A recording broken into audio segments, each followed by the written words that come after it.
Welcome to the E-commerce Profits Podcast, where we feature top founders and experts in the e-commerce industry and take an in-depth look at the struggles and successes in growing e-commerce brands profitably.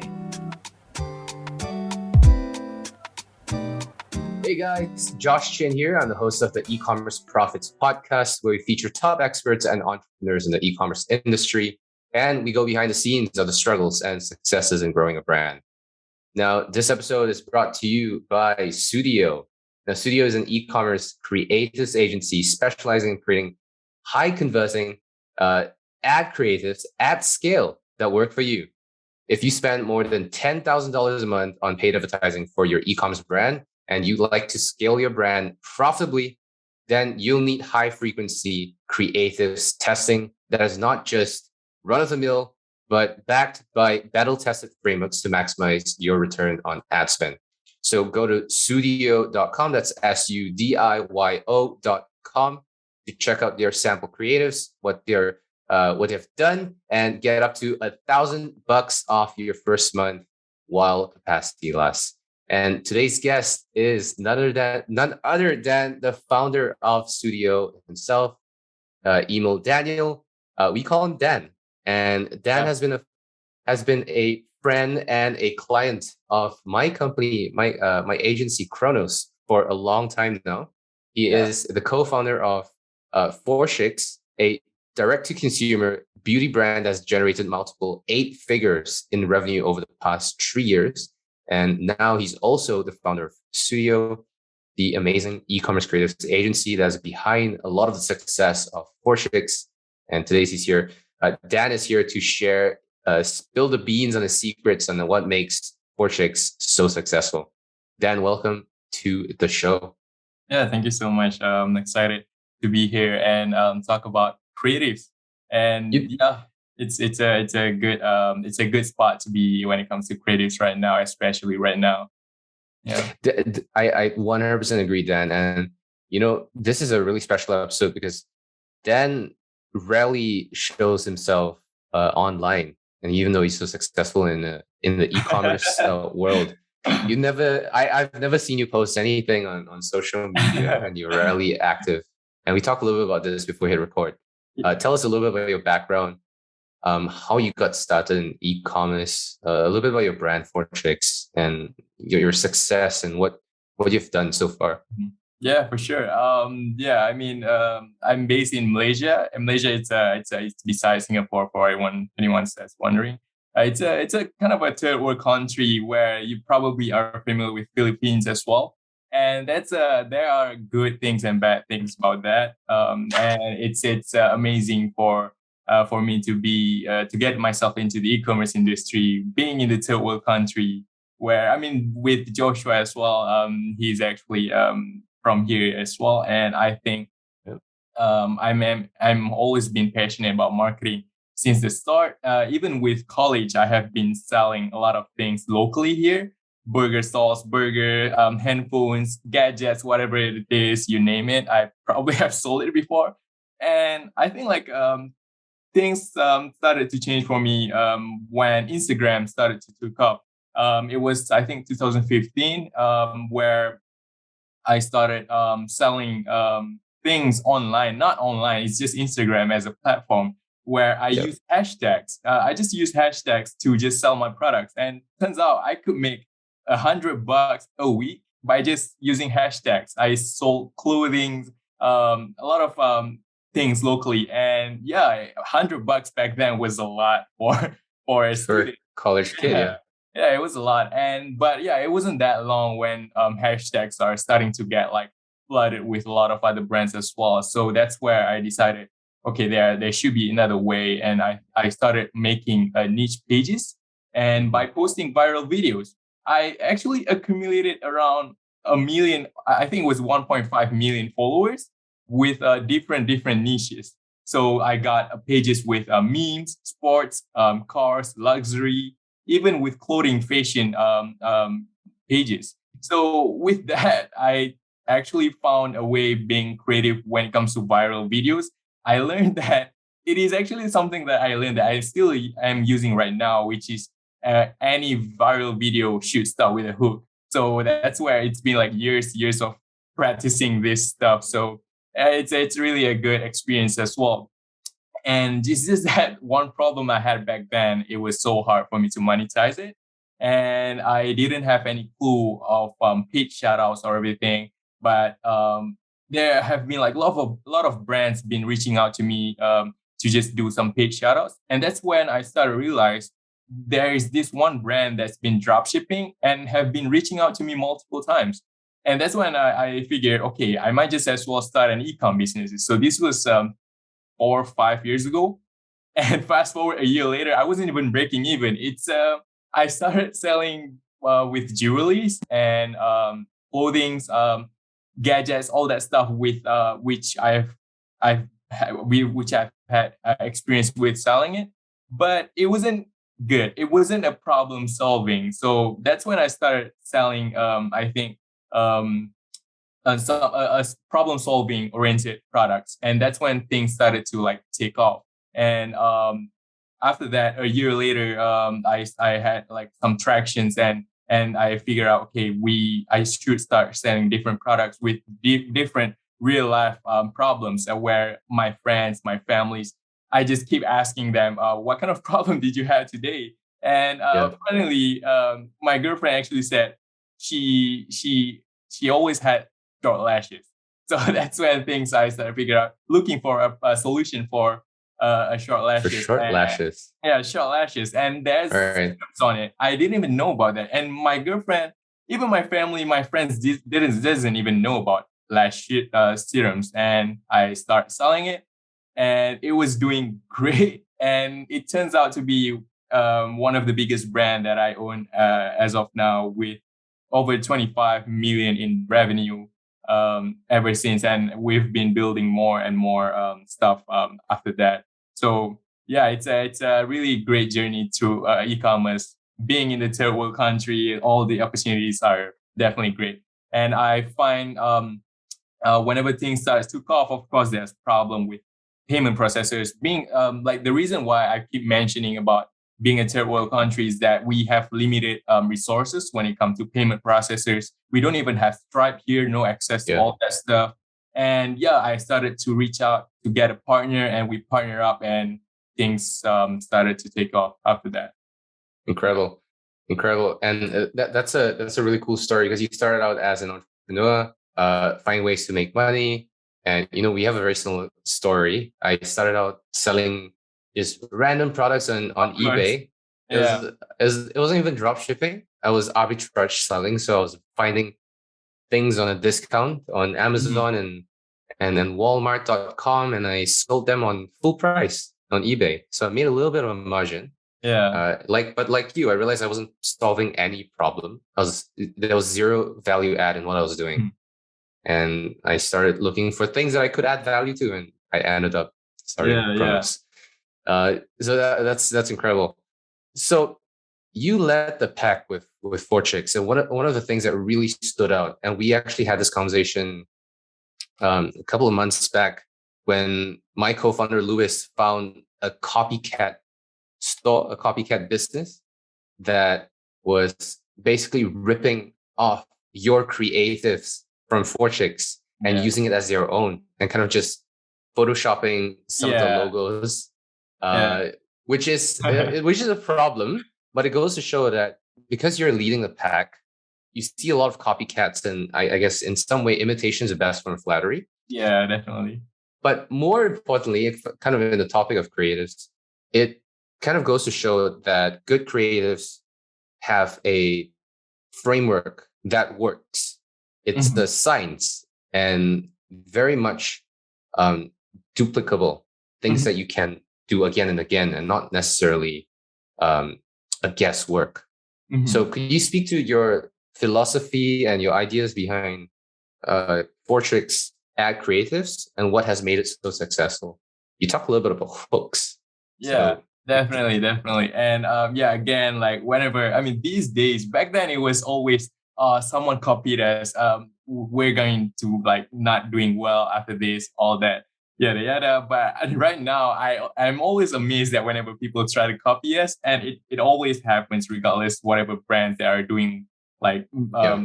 7-8 figure revenue. There are always people trying to copy. It shows you one thing, that what you're doing is working. And I'm always proud of that, I guess. And when it comes to Remember, this is a batch. one thing that we are always consistent since the start of ForChics itself, we always test new creatives every single week. We always have a batch of new creatives every week without fail. And like back then, being a startup, I just used my own personal savings for this, and it forced me to do whatever I can, however I can do it. And I don't even have the knowledge of video editing skills. I don't know Lightroom or Adobe Premiere Pro, whatever that is. And I actually leveraged from the start using my iPhone, and then just edit it by an app. And to make things much more interesting, that app alone is still running until now. It's been 3 years. And it's still profitable. It gained I think last time I checked, it gained over 30 million views, and it's just edited from an app and using my iPhone. The app is called InShot. So back then, I think 3 years ago, it was definitely just a basic editing app. But right now, this is not, I'm not even paid for this. But InShot. Nice. InShot. Make sure to reach out. I think a lot of entrepreneurs are familiar with InShot. It's really good and quick editing. And I learned that shooting from my iPhone, we didn't even have a lot of budget to work with agencies. So I shot with my iPhone and then keep on creating variations of ad from it. And we consistently testing new things, and we do all the set ads by ourselves. And once things are getting better, we try to work with an agency. So working with an agency is a lot of another experience for us as well. We work, with Chronos. The reason why we work with them for I think it's 2 to 3 years right now. It's because it's 3 years plus now. We focus a lot on getting things delivered and communication. I think we don't really care much about the process, all that thing. All the clients just care about the deliver the outcome. The outcome, especially the outcome. And that's when we decided, okay, we can't rely on agency because the cost is expensive. Me being here in Malaysia, we decided we need to do our own shoot. So over time, I just fly myself in the States and to just create our shoot. And that's the special thing with ForChics. All the creatives are actually being shot either by me or by our videographer. We hire freelancers, photographers. So all of those are actually original and not by an agency. So we do it all in-house, whatever we can, however we can do it. We don't outsource it to agencies because our experience was not that great. And we tested a lot of agencies before as well. And I think the reason why we know we can nail down on our own is because we understand the brand better and we understand what made people convert. And all the other agencies, they probably not have enough experience when it comes to the specific industry. And for us, we've been testing a lot of different products from different industries. So that's why we can leverage more on that as well. And with limited budget, we just do what we can. We hire freelancers, call our friends to become a stage actor, ask them to be the model of our product, however we want to do it. And then I think last year, before the pandemic, it was in the pandemic, I decided, okay, things can really take off. We have friends approaching us to do ad creatives for them. And we've been helping them to scale up their brand as well, which is, I find it always amazing that what we do with ForChics is actually replicable. And I think, okay, it's time to take things much more serious. And I figured, okay, I might as well just start my own studio in the middle of pandemic where I can't even be in the studio. And we started off, it wasn't as good as I expected because I have no hands-on experience when it comes to videography, editing, I'm always on my phone. That's how I learn best. I shoot from my phone and not from a camera. I don't know even what kind of model works best right now. But it's always a learning curve, and that's why I learn the most. And actually, the framework still remains the same. It always works. It's just a matter of the quality, the output, all that stuff. And again, it's replicable, and I think it's always amazing for me that because the framework is basing off our performance, which is based off our metrics as well. So we rely a lot on that, and I think especially when Apple introduces, I'm pretty sure everyone heard about this or know about this, the iOS 14. That's when things started to get really, really difficult. And it shows that creative, the first touch point of an ad when it comes to paid social or TikTok, Snapchat, you name it, it's always the creative. People always say saw the creatives first and not the landing page and not the email, not the SMS. It's always the creatives first. And that's where creatives becoming much, much more important. And right now it's the biggest leverage any brands can do. Yeah. And I always prioritize creatives over everything else first. You could have a not so good landing page, but your creatives is engaging, is have the right hook, and people can actually convert just like that. And it's always a step by step. And creatives is I find it's a very, very important thing for any brand right now at the moment. And it's so resilient. Like good creators is resilient because it doesn't matter what happens on an algorithms front. Yeah. And you have, like you mentioned, there's that one iPhone creative has lasted you for what, 3 over years. 3 years? 3 years, yeah. It generated over 30 million views. It's insane. So then you've been through the trenches. You've created stuff from scratch, starting with absolutely no experience. And from what I can tell, basically, and I've been behind the hood, right, looking at the actual results, and I'm super impressed every single time I kind of look at the results.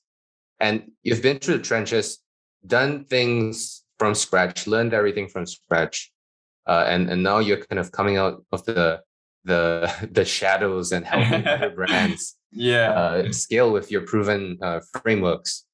But now, what type of what type of ads or frameworks work well, or rather, what's your philosophy when it comes to the type of ads that work for each stage of the funnel? I mean, we have top of funnel, obviously, with capturing and generating attention first, and then middle funnel and bottom of funnel. How do you break it down, and where do you start first?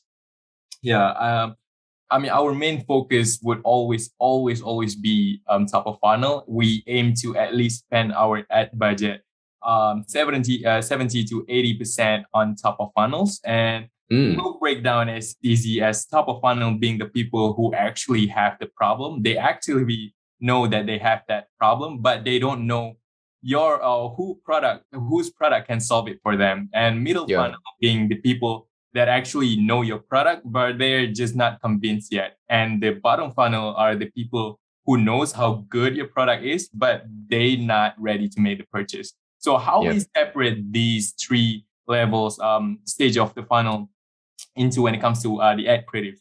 So for the top of funnel, it's always problem oriented. It's always problem oriented. It should be a text-driven video, and it should showcase the hook as a problem and how can your product help them. And it's more like an education video where we just amplify their problem and then we show the solution. So for the middle funnel, it's always going to it's always going to be about showing your product superiority, where you could have a benefit call out, feature call out, user generated content.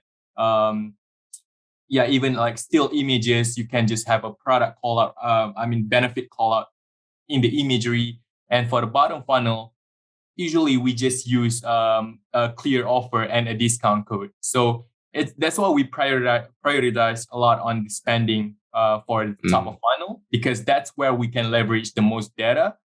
Based on that data, with the metrics that we have, and we will optimize even better after that. So yeah, a lot of the spend goes to the top of funnel because we want to get the cold traffic.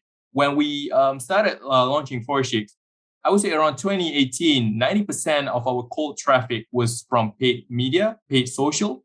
That's where we find that a lot of our spend goes to the top of funnel, and it's important to all brands out there to just focus on making their first touch point the best as possible, because the middle funnel or the bottom funnel wouldn't even get to that point if you don't even have a good top of funnel ad. Makes sense. Mhm. And one of the things that I caught was that from what you've shared, it doesn't seem like the best performing creatives are necessarily the highest value production type Mhm. of creatives. Mhm. You don't necessarily have to spend $100,000 Yeah. on an incredible production Yeah. to generate the most returns Mhm. for your brand. Mhm. And it's tried and tested because you've generated the results yourself. Mhm. So Yeah. what are some of like the other secrets or tips that most people wouldn't know about high converting, high quality creatives? Mhm.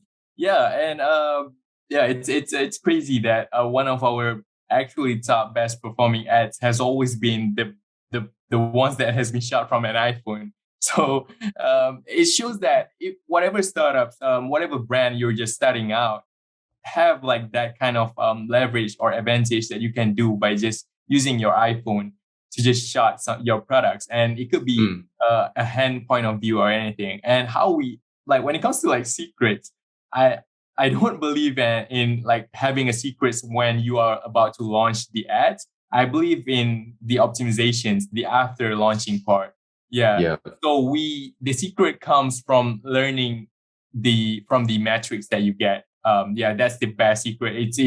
It's always has been optimizing, and it tells you what you need to do next. That's how you can get the best idea of what you should implement after working on the first one, because everyone needs to know that their first ad is never going to be great. You can't.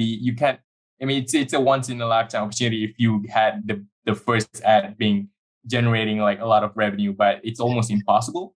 Yeah. So It's just lucky. yeah, so when it comes to like reading the metrics, I focus a lot on the thumbs up scroll, which is the 3 second view divided over the impression.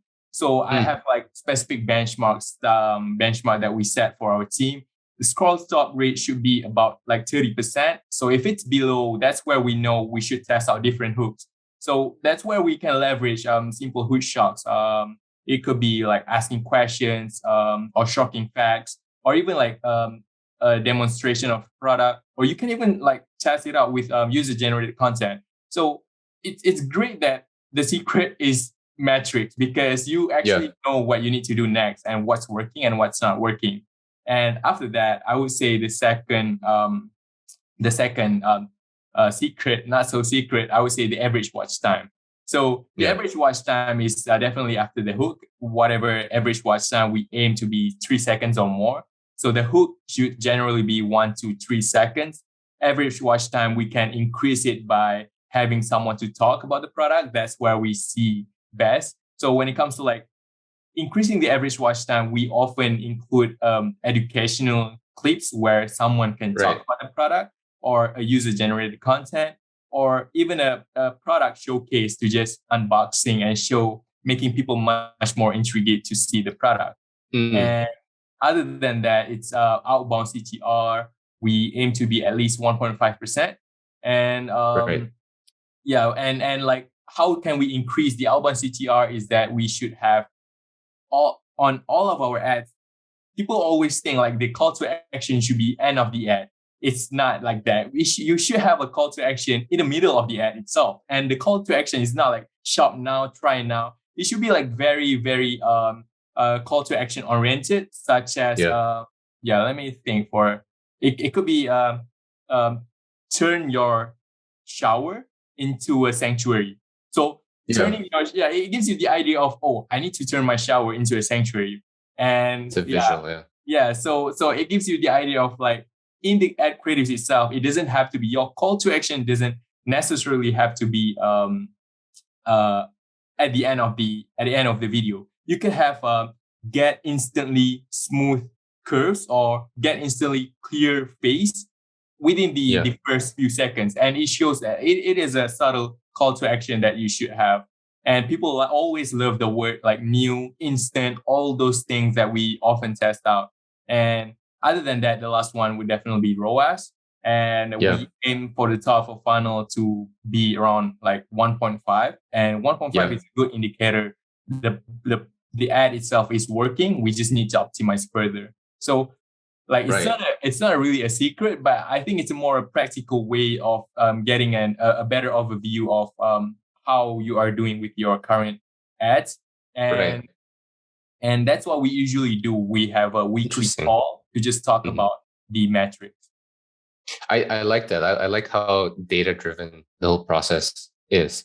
But for people listening, if you're curious about what the end product looks like, it sounds simple. It sounds like a scrappy video being made, but it's not. If you go to studio.com and you check out the sample creative, it actually looks really good. It's actually really high quality stuff. And that I suppose that's where experience comes in, and you and your team's expertise comes in.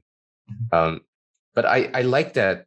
One thing that I've learned from you is that you're aiming for a 1.5x ROAS, not something crazy like a 5 times, 10 times ROAS right off the bat. I'm assuming that's for the testing phase, right? You're trying to look for creatives that are gaining traction, and then you move to optimize them even further. I like that because people often get caught up with, I'm getting 3x ROAS, 4x ROAS. But when you look at it as like bottom of funnel retargeting ads, obviously getting 3-4 times. The way, like one way we see, that's where we need to like make sure everyone knows when it comes to working with us. It's always you don't look at the front end.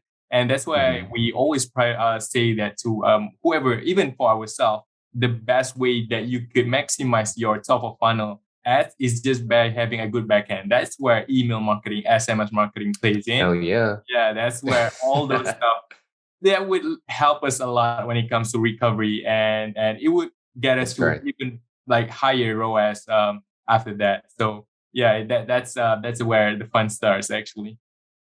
I love that. And just kind of lashing on the ForChics example, I think from an outsider's point of view and having some kind of insights into what's happening behind the scenes, I'm just going to shed a bit of light from my perspective here. I think the number one thing is having an excellent product, a product that people love. That's number one. And then number two is getting the right amount and right type of attention with high quality, high frequency creatives testing. And that's getting the word out there, and you're having a lot of eyeballs on your very excellent product, and having people try your product. That's conversions. And then the profits come from the retention and the back end, the retargeting, the retention, the rebuys, the repurchases. And that's where email and SMS and all that fun stuff comes in. Definitely. In a cookieless future, which it seems like it's going to come very soon, it seems like a lot of brands are worried about what's going to happen next when we don't have cookies anymore. What do you think what's your prediction? Yeah, I mean, I agree. And it's like the iOS 14 is just a start. And we are always preparing ourselves. And the way that I see a lot of, even our friends, my friends, we're working with a lot of people. What I see for a successful brand, they often have a product market fit. And other than that, there are 3 things actually: a product market fit, and a high creative production, and also consistent optimizations. So optimizations can be on the website, on the backend, email marketing, SMS marketing, even the creatives itself. So all those 3 builds great brand and great product. And regardless whatever in the coming future, even though we couldn't even predict what kind of metrics that we're gonna get, it's always back to the basics. We always test different things, test different audiences where we can leverage the most. And I think yeah, it's a very scary future indeed. But I think when it comes to like a lot of testing, there's always some ways that we can leverage the new data or the new placements, whatever the future brings us. I love that. And Sudiyo currently offers up to $1,000 off the first month. Based on what I'm seeing on the website, anywhere between $350 off to $1,050 off the first month. What is the best way for people wanting to find out more to connect with you and find out about Sudiyo? How should they reach out to you? Yeah, you can just email me personally. It's at hey@sudiyo.com, and I'm more than happy to have a call. Because you can see for yourself on our side that we are not just doing the post-production. We do from the pre to the production to the post-production. Every single step of the way, we don't outsource, we do it in-house. So we are more than happy to see how we can help your brand to scale up to reach the new level. And looking forward for it. Incredible. Then thank you so much for being on the show. Yeah, thank you so much for having me. Thanks for listening to the E-commerce Profits Podcast. We'll see you again next time, and be sure to click subscribe to get notified of future episodes.